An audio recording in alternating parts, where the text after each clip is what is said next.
Hi guys, hi, how are you doing? How have you been keeping up? And I think I'm going to make that line my catchphrase. Catchphrase. I will not be saying that word wrongly again. Catchphrase. So how are you doing? How have you been keeping up? I trust you're doing well. Thank you so much, you guys, for coming to watch. Thank you so much for keeping me company. And thank you to everybody who has subscribed, anybody who has shared, anybody who has followed. May God bless you. May God keep you. Thank you so much. This is called Red 2021, meaning Real Estate Demystified, and the year is 2021. Since this thing will stay online forever, we want people who watch will know, so that things will advance and they will wonder, oh my god, this is what they had to go through. So at least you mentioned the year, so that the people for 3052 do not get surprised. Anywho, I'm Gakui Waireri, and this is Real Estate Demystified.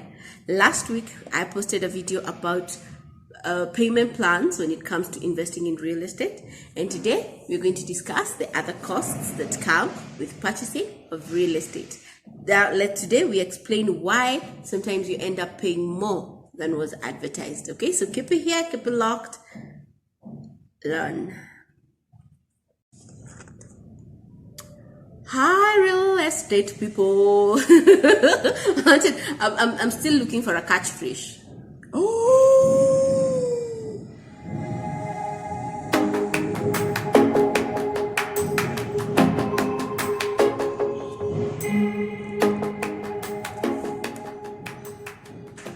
so let's start.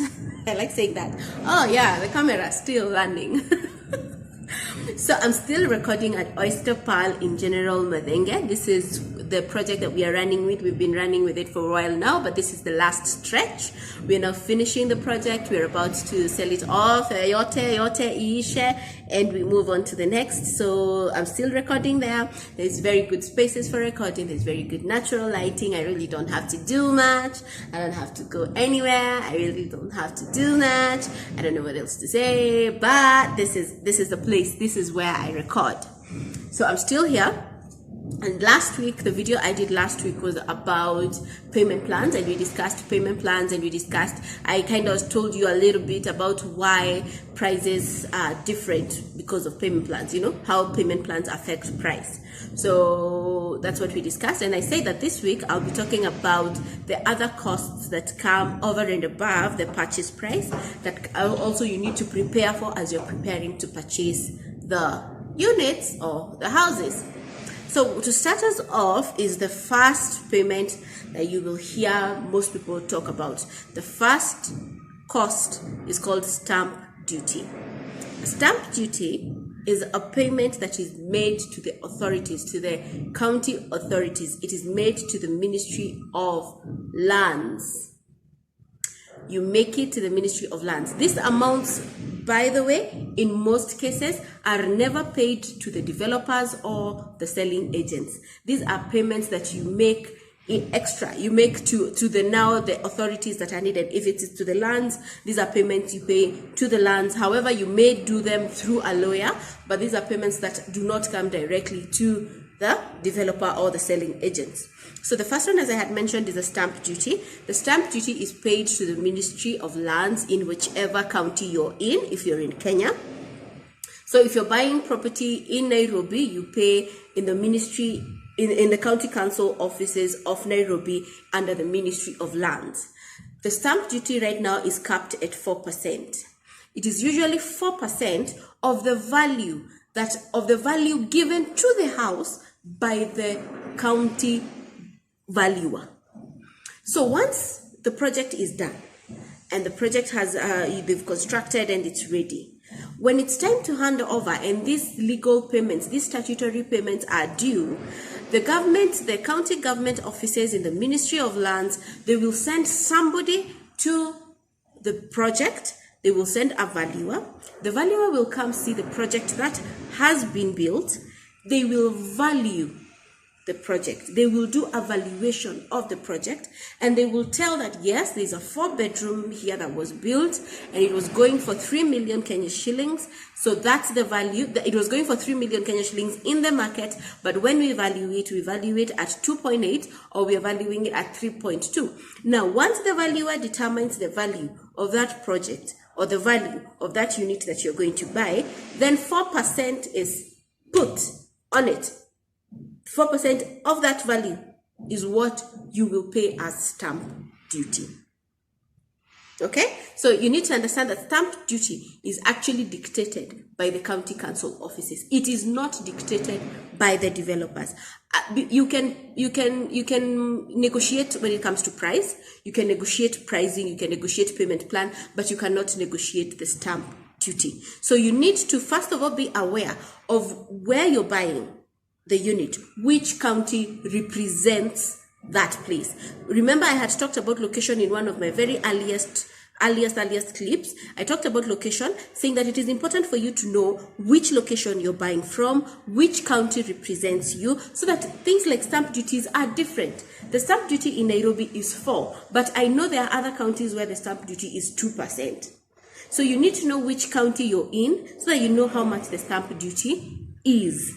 Once you know what if you know the stamp duty is 4%, then for your own math, because you don't know what the valuer is going to say, for your own math, you're supposed to do 4% of the purchase price and set it aside. Because in most cases, the valuation cost or the valuation result, the price resulting from the valuation process will not differ so much from the price that the developer has given as the selling price. So what you do is that once you come and you identify the unit and you say you're buying it at 3 million, always make sure you have 4% extra, 4% of 3 million to serve as stamp duty. So that amount, if it goes up or down, you're secured, okay? That is the first thing you need to know. So you have the purchase price, now start adding additives, 4% stamp duty.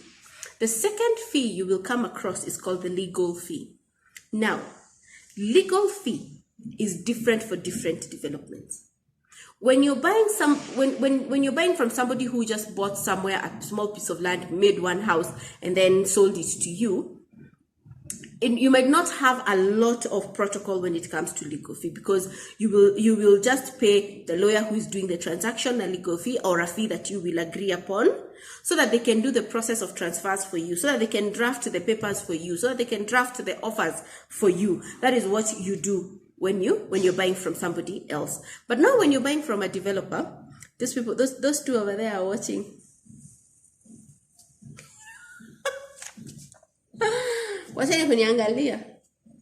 So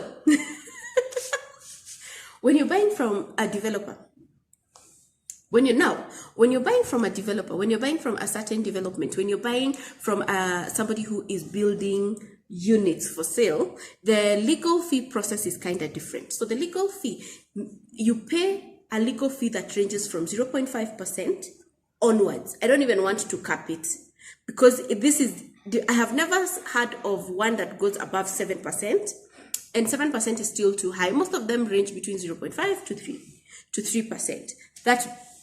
Now, this is not of the amount valued by the valuer, by the government valuer. This is of the purchase price. Yeah, 3% or 2% or 1% or 0.5% of the purchase price.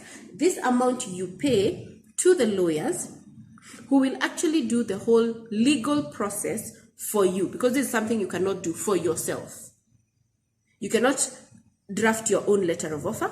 You cannot draft your own agreement of sale. It has to be drafted by a legal entity. So for every purchase, you will find that there is a legal fee of 1%. I need you to note something. The legal fee I am mentioning of 1% is for the lawyer that comes with the purchase.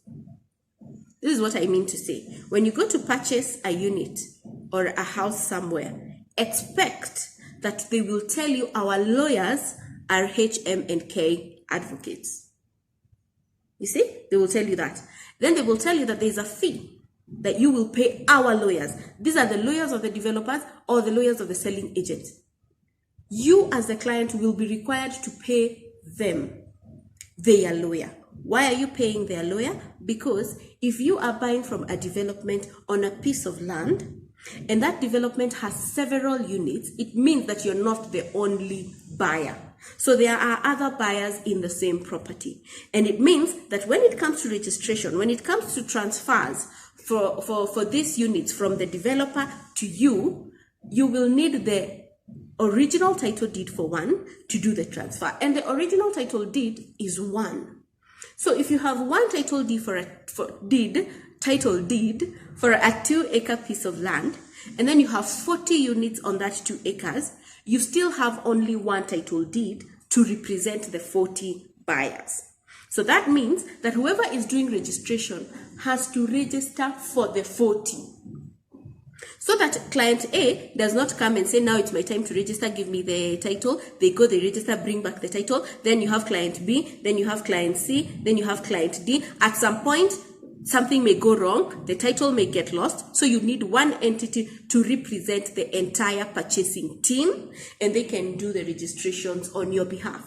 They will also do all the other documentation that is needed. They will be drafting, they will be preparing the agreements of sale for you. They will be making sure that everything you need in order, whether it's kinship, whether it's ownership process, all that will be done by the lawyers that come with the seller of the unit. You still need your own lawyer. So the cost you pay your own lawyer is negotiable for you, because now it depends with your closeness to your lawyer. Why do you need your own lawyer yet there's another lawyer acting on this behalf? You need a lawyer that is actually after your interests. You need a lawyer that will look through all the drafted documents that have been drafted by this other lawyer. They will look through and they will advise you. They will tell you, okay, tell them to change this clause. Because remember, I had told you, or maybe I haven't, because I don't think that clip has gone up. It's the ones that will go after. In the documentations, there are 2 documents you get when you're purchasing: a letter of offer drafted by the developer and a sale agreement drafted by the lawyers. Those 2 documents, if you're a lay person, you may not be able to understand each and every clause in that document. So you might need somebody in the legal entity to help you translate, and to help, not even translate, to help you explain. So that's why you will need your own lawyer who is standing in your own corner, so that they can explain everything to you. And if you are agreeable, you sign the document once you have understood it. If not, then you give your lawyer the permission. You give them the right to actually contact the lawyer of the seller, and the 2 can have an agreement. I think I will have another. We are going to still have. There's a lawyer coming for our discussion, so that one will leave it to him. But I need you to note that from the purchasing price, the 4% stamp duty, you will always need to keep something between 1 and 3% for legal fee.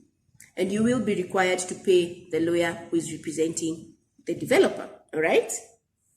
Number 3, there's another cost that comes. It's called the registration fee. Registration fee is also not paid to the developer. Registration fee is now actually paid to the county offices, where you, during the transfers or registering of this property into your name. Registration fees are standard. Mostly they are up to around, depending also on where the property is. I have seen them range from 2,500 to 15,000 shillings to the registration that happens at the county council, and that is responsible. The registration I'm talking about is the one that enables you have your subtitle if you're buying from a block of units or block of apartments, or enables you to have a title if you're buying a house that is on its own piece of land, its own registered piece of land. So you will pay a certain amount from 2,500 to 15,000 or even more, depending on where, to do the registration process. So you have stamp duty, legal fee, registration. Number 4, you have management company incorporation fee. This what I am talking about is applicable for people who are purchasing units, apartments, or houses from a gated community for one, or a community of houses that has been built in order to be sold as units, to be sold as pieces. what is expected is this, that once a developer comes up with a project, and they come up with a project like this here in General Madenge, we have 52 units in General Madenge. Each unit will be bought by a different person. But now, all these buyers are buying a share into the title of General Madenge. Into the title, they're buying a share each. When they buy a share each, it means that once the project is ready and they come and occupy, each of them has a right to manage the property. So they all buy into the management company that is formed for them. They all buy into that, and then in that management company, they select a few people who will be their representatives and who will be taking care of all the services that are needed in the property, whether it's cleaning, sourcing for garbage collectors, all that will be done by the management company, which is formed by all the buyers in a project. So when you're buying, you need to set aside an amount that buys into that management company, so that you, as an owner of one unit in the block of units, or one maisonette in the block of, or in the land where you have the other maisonettes, if you're buying one, you buy that so that you can also have a right to say you want this security company to come secure your residence, or you want these garbage collectors to come, or the land rates and the land rights will be paid through this. So you have to buy into the management company. So that fee is not a lot. It's usually very little. I have seen as little as 500 shillings, and it's a once-off fee. You don't pay it every month.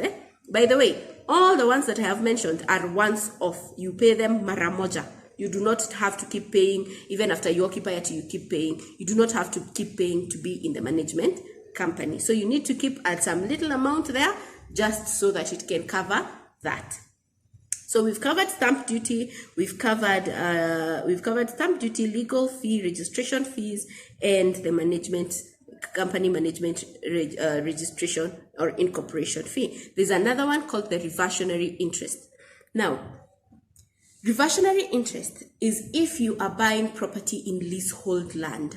There are two lands, there are two types of ownership. There's the leasehold ownership and there's the freehold ownership. Most of what is sold in Nairobi is leasehold, meaning that there are payments that you need to make on a yearly basis. The ones that you see waivers from the county council saying there's a waiver on interest on land, there's a waiver, that is because it is a leasehold property and it is due to pay a certain amount on a yearly basis. That amount is miaga. It's very little. It's a very little amount that is paid just for land rates and land rights, but it is an amount that if you do, it is so little that it is negligible. It is so little that people forget to pay for it for generations. It is so little that your grandfather forgot to tell your father, who forgot to tell you. It is that little. The only thing that is so bad about it is that you will forget it, and your father will forget it, and your grandfather will forget it. And then a government will come in place and it'll start doing reviews, and it'll discover that there's a certain land somewhere which is on leasehold, whose rates and rights have not been paid. And that means that that land has already reverted back to the government. There's that. So that land has already reverted back. So these are the incidents you hear on TV. They are very sad stories where you hear people saying, I do not know why we've been kicked out of this land. My father lived in this land. My grandfather lived in this land. My great-grandfather lived in this land. It's because if that land was in a place that payments were due, there is a government that has come in and discovered that you have not been paying your land rates or your rights. And that is why that land has reverted back to the government. And so you will be kicked out. And the government will take the land and do whatever they wish to do with it. So when you're buying from a place where a developer has come, bought the land, and now has decided to build and sell to you, they will take care of that part by asking you to pay for a reversionary interest. Reversionary interest is that fee that takes care of the ownership of that land up to the end of the lease period. Lease periods they're different for different areas. Even in Nairobi, there are areas like in Westlands where the lease period only goes up to 50 years. And then there's a place where the lease period goes to 99 years. So this payment is once off. It will be paid again when the 50 or the 99 years are over. You get? It'll be paid again when the 50 or the 99 years are over. So for you who has purchased, because you have purchased, and let me tell you, when a construction begins, the lease is usually renewed. So you usually find a construction, kama imeenda sana, you will find it has gone up to 7 years of lease. So that is a very delayed construction, 7 years of lease. So you will find if it was for 99 years, there are still 92 to go. So the reversionary interest you have paid for 10,000, 10,000 is usually what I see mostly. And this is all in Kenya shillings. This is all in Kenya shillings. 10, like you've been told the reversionary, whatever you'll be told, reversionary interest is 20,000, reversionary interest is 10,000. That is to take care of that lease period. So after the 99 years, your great-great-great-grandchildren, who you will leave this house to, because they will keep leaving the house to each other, after the 99 years, they are supposed to pay another reversionary interest fee for the next 99, unless policies change between now and then. So for you as the person who is buying today, this fee is due today. So you have to plan for an extra amount, like between 10,000 to 20,000, that will take care of the reversionary interest. Stamp duty, legal fee, registration fee, management company, and reversionary interest has been covered. We have another fee that is called the service charge deposit. When you buy property that is in a community, there will be services that will take place in this community. There will be garbage collection, there will be security, there will be landscaping, there will be cleaning, there will be common electricity, there will be common water. All those things I have mentioned among, and many others have bills. So they are charged at some point. So because they're charged at some point, when you're purchasing, you pay a deposit to take care of those fees for the first 6 months before you actually determine how much exactly it will cost. There's a point that I need to inform you. Once you've bought a unit or an apartment, it is important for you to ask, how much will this apartment cost me after I have purchased and occupied? Because people don't ask that. Then they purchase and then they move in, and then at the end of the month they're told, well, you need to pay 15,000 every month, and they get shocked because that is not something they were told. Service charge is due once you occupy the house. In fact, it is due once the handover has been done. Once you've been handed over your unit, that charge is due. So it is important for you to ask and know how much you will be required to pay on a monthly basis, because it counts into your cost. In most cases, the service charge deposit required is usually for 3 months. It is required for you to pay deposit for 3 months and then you move in. So depending on where you're buying, you will be able to tell. You ask during purchase, pesa ni ngapi nitakuwa nalipa, service charge ni ngapi, so that when you're buying, you know how much extra do I have to put aside, so that when I'm taking over the house, I have already paid my deposit for service charge. Or if I am letting this house out, I know how much to ask for rent, whether it will be inclusive of the service charge or my tenant will be required to pay the service charge themselves. So it is important for you to keep these things in mind.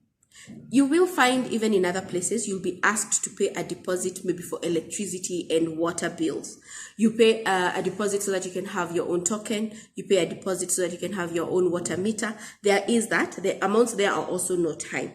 So for me, I would tell you that above the buying price or above the price that you have negotiated on, and you have settled on the buying price, and you've decided that yes, I will buy that 4-bedroom unit and I will buy it at 3 million, it will be wise for you to also have around 6%, 6 to 7% of the buying price with you, so that it can take care of all the additional costs, so that you can take care of your stamp duty, you can take care of your legal fee, you can take care of your reversionary interest, you can take care of the registration fees, you can take care of the service charge deposits, and should they ask for anything else, should you be asked, let me stop saying they because it's us, should we ask, should you be asked for anything else, then you at least have the money. Also, it helps you in budgeting, so that you just don't see that a house is going for 3 million and then you have 3 million on the dot. Because trust me, it is better if you have 3.5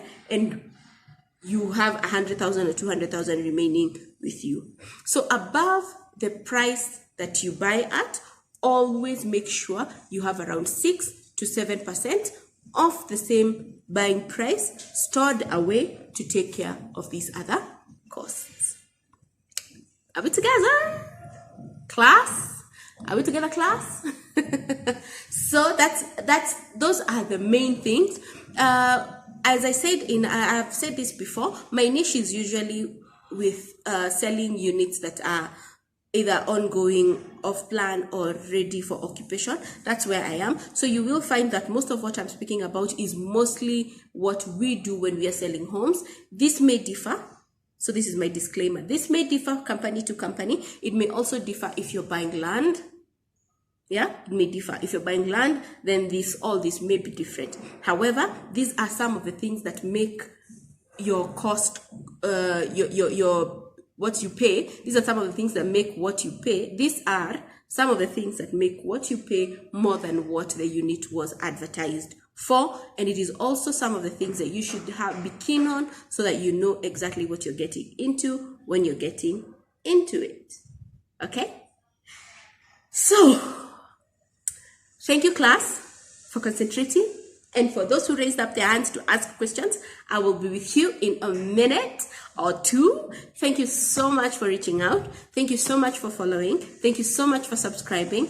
Keep on this channel. We are doing more. And the next series, the next topic that we are discussing is about documentation, because I know that I have mentioned documents and I have really not talked about those documents in extensive manner. So I will cover documentation. What we will do, we will cover documentation in 3 parts. We will cover documentation after purchase. All right, so stay with me. Please subscribe if you haven't. Follow, share, and may God bless you and may God keep you. And thank you very much. This is Real Estate Demystified 2021, and I'm your host, Gakui Waireri. Bye bye.